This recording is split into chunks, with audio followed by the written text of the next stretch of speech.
Sampai hari ini ulama berbeda pendapat. Apakah anak kita itu memutus shaf atau tidak? Tapi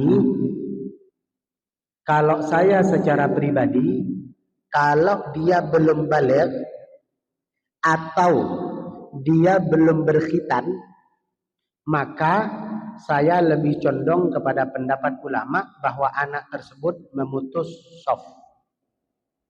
Tapi kalau kecil, dia udah baligh atau dia sudah khitan, maka saya condong ke pendapat dia tidak memutus shaf.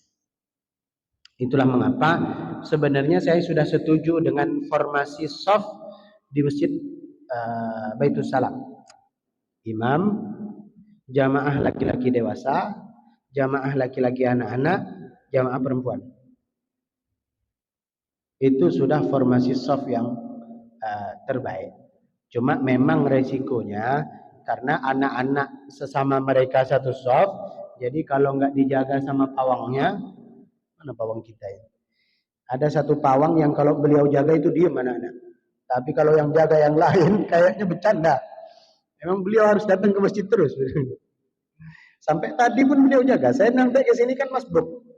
Beliau itu sampai bergabung di sholat jamaah di rakaat terakhir untuk menjaga kondusifnya anak-anak kita.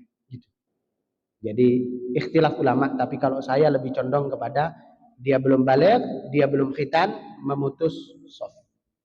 Jadi sebaiknya di belakang. Begini, tidak salah juga. Karena anak yang belum khitan itu kan membawa najis kemana-mana.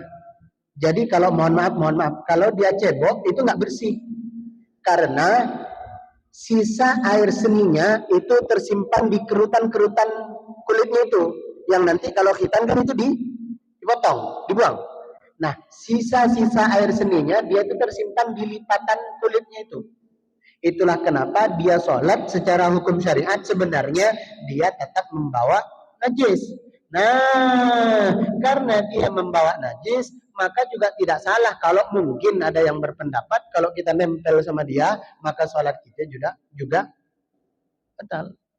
Karena syarat sahnya sholat adalah bersih badan tempat pakaian dari najis. Tapi kalau nempel dan nyentuh itu beda ya. Kalau nempel, ini baju, nempel sama saya. Saya ke sini bajunya ngikut, saya ke sini bajunya ngikut, itu nempel. Tapi kalau sama botol minum, gini itu nyentuh.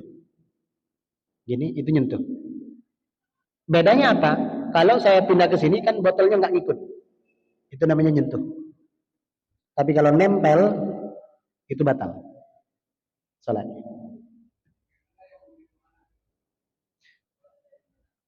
Itu membawa apa namanya, bukan nyentuh, itu nempel.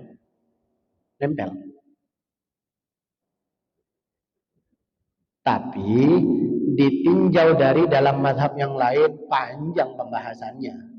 Bahkan nanti kalau kita umrah, kita haji, ada orang yang sholat sambil gendong anak. Tapi kan itu bukan di dalam mazhab Syafi'i. Karena dalam mazhab Syafi'i jangankan gendong, gerak 3 kali berturut-turut aja sholatnya batal. Kalau gendong udah berapa kali? Ngambilnya, naruhnya di sini, nanti belum pas lagi. Ya, Allahu a'lam bishawab. Ulama fikih rentan perbedaan pendapat, tapi kita pilih yang paling memungkinkan untuk kita amalkan semata-mata untuk kehati-hatian tanpa bermaksud untuk menyalahkan pendapat yang lain.